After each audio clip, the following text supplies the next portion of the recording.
George Mallory and Andrew Irvine. In 1924, George Mallory and his young companion Andrew Irvine left Camp 6 in a dense fog. Their goal? To be the first to reach the top of the world. They were last seen through a break in the clouds, moving slowly toward the summit. Then, nothing. For 75 years, their disappearance remained one of mountaineering's greatest mysteries. In 1999, an expedition discovered Mallory's body. Almost perfectly preserved, his face turned towards the slope he had tried to conquer. His camera was missing, and no one could say whether the two had truly reached the summit. The mountain, as always, kept her secret. Hannelore Schmatz. In 1979, German climber Hannelore Schmatz became the first woman to die on Everest. After reaching the summit with her team, she began her descent. Exhausted, dehydrated, and unable to continue. Just a few hundred meters from camp, she asked to rest for a moment. Her companion urged her to keep going, but she closed her eyes and never woke again. For years, climbers passing that route saw her body propped against her pack, hair fluttering in the wind. Frozen in time, she stood as a grim reminder that the descent often kills more than the climb.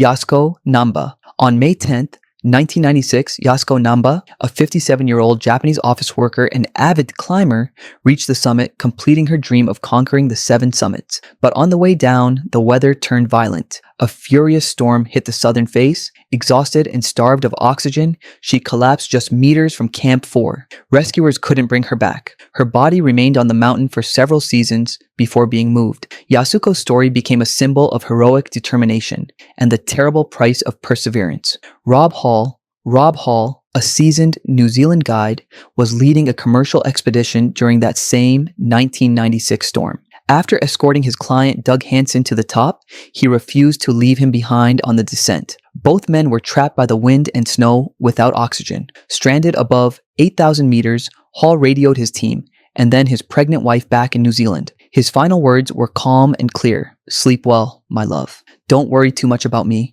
His body still rests somewhere along the South Ridge, where he chose to stay with his client. Scott Fischer. That same storm also claimed Scott Fischer, an American guide and friendly rival of Rob Hall. A powerful athlete and seasoned climber, he led the Mountain Madness expedition. But exhaustion, dehydration, and altitude took their toll. His teammates tried to help, but he could no longer move. Fischer was found dead near the summit, still tied to his rope. His death shook the climbing world. It proved that even the strongest are not immune when the mountain closes her path. Tsewang, Paljor. Green boots. That same day, on the north face, 3 Indian climbers fought the storm. One of them, Tsewang Paljor, sought refuge in a small rocky alcove above 8,000 meters. He froze to death. His green boots remained visible, pointing toward the trail, becoming a grim landmark for all who passed along the north route. For more than 20 years, climbers had to step over or around his body, often ducking to avoid brushing against him. He was simply nicknamed Green Boots. Since then, he has symbolized the razor-thin line between endurance and the frozen silence of death. Francys Arsentiev, an American climber, dreamed of becoming the first woman from her country to reach the summit without oxygen. On May 22nd, 1998, she succeeded, accompanied by her husband, Sergei. But during the descent, Francys lost all strength. Cold, darkness, and exhaustion pinned her in place. Sergei descended to get help and climbed back into the storm, but was never seen again. Hours later, other climbers found Francys still alive but unable to move. They stayed beside her until the end. Her body remained there for nearly 10 years before being covered in ice and flags, granting her a measure of peace. David Sharp. British climber David Sharp attempted Everest alone, without supplemental oxygen. He reached the infamous Green Boots Cave and stopped to rest. When the temperature plummeted, he lost the ability to move. At least 40 climbers passed him that day, some believing he was asleep. When one finally stopped to help, David was still breathing faintly. He died shortly after. His death sparked a worldwide debate on the ethics of high-altitude climbing. How far should one go to save another when every step could mean one's own death? Shriya Shah-Klorfine. In 2012, Shriya Shah-Klorfine, a Canadian climber of Nepali origin, fulfilled her lifelong dream of summiting the mountain of her childhood. She proudly planted the flags of Canada and Nepal, but the descent turned into a nightmare. Out of oxygen, food, and strength, she collapsed just a few hundred meters from Camp 4. Her climb had cost her all her savings. Her death was a reminder that on Everest, glory and tragedy often walk hand in hand. Ueli Steck, known as the Swiss Machine, was regarded as one of the greatest climbers of his generation. Fast, precise, almost superhuman, he was preparing in 2017 to link Everest and Lhasa in a single climb without oxygen. On April 30th, while training alone on an icy ridge, he fell several hundred meters to his death. Rescuers found his body the next day. His death shook the mountaineering world. It proved that even perfect technique can't overcome the mountain's unpredictability. Sergei Arsentiev. In 1998, Francys Arsentiev became the first American woman to reach Everest summit without oxygen. But few know that her husband, Sergei Arsentiev, paid with his life trying to save her. After they summited separately due to harsh conditions, Sergei waited for hours in the death zone. When he finally went back up to find her, he never returned. His body was found days later, lower down the mountain. The couple now rests hundreds of meters apart, frozen in eternal silence, a tragic symbol of love, ambition, and sacrifice. David Sharp. The case of David Sharp remains one of the most controversial in mountaineering history. This quiet yet determined British engineer chose to climb alone, without guides or backup. On May 15, 2006, he was last seen sitting in a small cave beside the already famous body of Green Boots. Dozens of climbers passed him that day, assuming he was either resting or dead,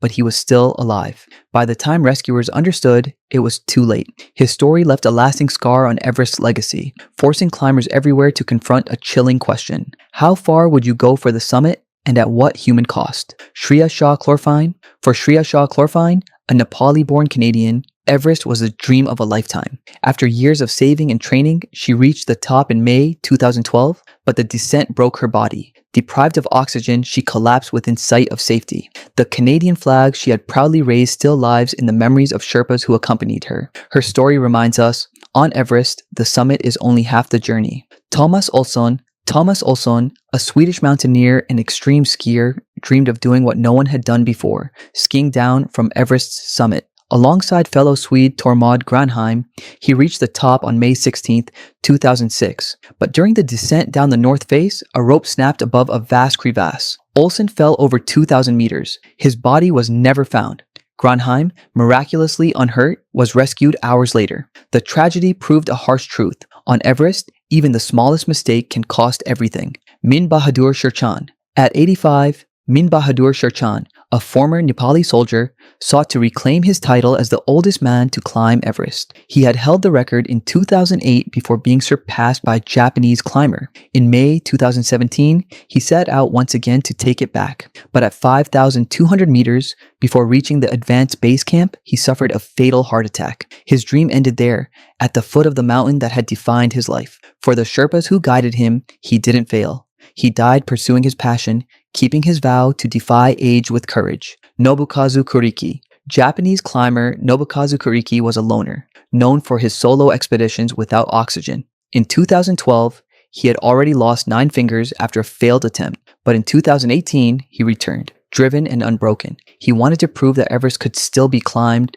with humility and endurance. His final social media post showed an exhausted but determined man. Days later, his body was found lifeless in his tent at 7,400 meters. Kuriki died as he lived alone, facing the mountain. Robin Haynes Fischer. The year 2019 marked a turning point for Everest. The mountain had never been so crowded. Photos of a long line of climbers stuck near the summit went viral. Among them was British mountaineer Robin Haynes Fischer. He reached the top, realizing his lifelong dream. But during the descent, trapped in the human traffic jam above 8,000 meters, he collapsed and died of exhaustion. His death symbolized the dangers of modern Everest. Too many climbers, too few precautions, and not enough oxygen to go around. Anjali Kulkarni. That same week, another victim of the summit traffic stunned the world. Anjali Kulkarni, a 54-year-old Indian climber, reached the top with her husband. But on the descent, she collapsed from the exhaustion, stuck in a line of climbers who could neither advance nor retreat. Her death,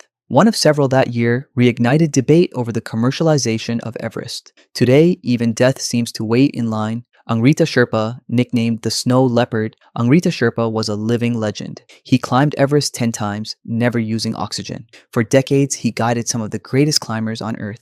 But in the end, even the mountain's guardian must rest. Rita passed away peacefully in Kathmandu in 2020, worn by a lifetime at high altitude. His death marked the end of an era, the age of mythical Sherpas, born in the shadows of giants who viewed Everest not as a trophy, but as something sacred. Tshering Pemba Sherpa. In May 2023, Tshering Pemba Sherpa, an experienced guide with pioneer adventure, fell to his death near the Hillary Steppe, a perilous section close to the summit. This recent tragedy reminds us that Despite modern gear and communication, the mountain remains unpredictable. The Sherpas continue to risk their lives so others can fulfill their dreams. Their courage is the invisible backbone of every expedition. If you enjoyed this video, subscribe to see more similar ones and feel free to leave suggestions for the next video in the comments.